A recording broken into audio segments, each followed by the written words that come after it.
Mr Farage, you have the floor. Well, public opinion, indeed public anger, had a big impact on those votes in the House of Commons yesterday, and with it we've seen a diminution of the risk of a second referendum. For now, the prospect of Article 50 being extended taken off the table. And when I hear speakers, despite the Spellman Amendment, saying today they're worried that the risk of a no deal has increased, you're right, it has. But not because of what happened last night in Westminster, but because of the response, gentlemen, we got from you this afternoon. You know, even when the Prime Minister actually gets a majority behind her, and all right, I accept, she made a dreadful mistake by signing up to the backstop. You summoned her. At 4:15 in the morning, she left Downing Street. She went to meet the ultimatum that you'd set her. She signed up to something that has proved to be a disaster. She signed up to something that no country, unless it had been defeated in war, would have signed up to. We now realise that mistake, and actually, the House of Commons, the country, is overall looking for a deal. But you know something? Before the referendum, no one knew who the European Commission were. That Maoist Barroso was a complete unknown. You guys are now household names.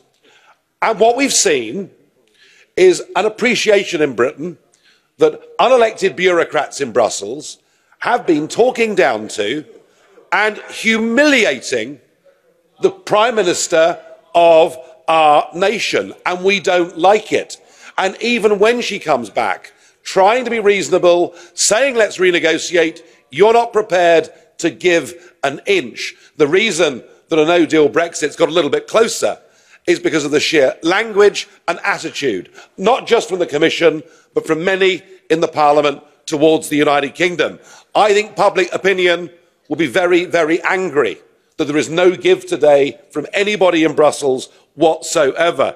I think many will say we're simply dealing with fanatics who are not prepared to be reasonable and make any sense of compromise.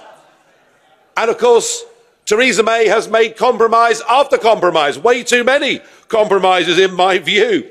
So I think we are beginning to think that the public will come to a view that no deal is better than the backstop, and that's a big problem.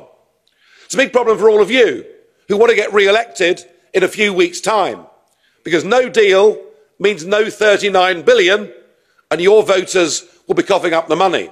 No deal means the 100 million bottles of Prosecco we buy every year from Italy will become more expensive, as will 750,000 German cars. So why don't we all prepare sensibly for a no-deal scenario? Why don't we prepare to go to the World Trade Organization, use Article 24, so that we can, after we leave on March the 29th, have a 2-year period of no tariffs, no quotas, no restrictions of any kind, no problems or difficulties with Ireland whatsoever. Brexit will have been delivered. You will have protected for at least 2 years your voters. That, I think, ladies and gentlemen, right now is the only possible constructive way forward. Hear, hear.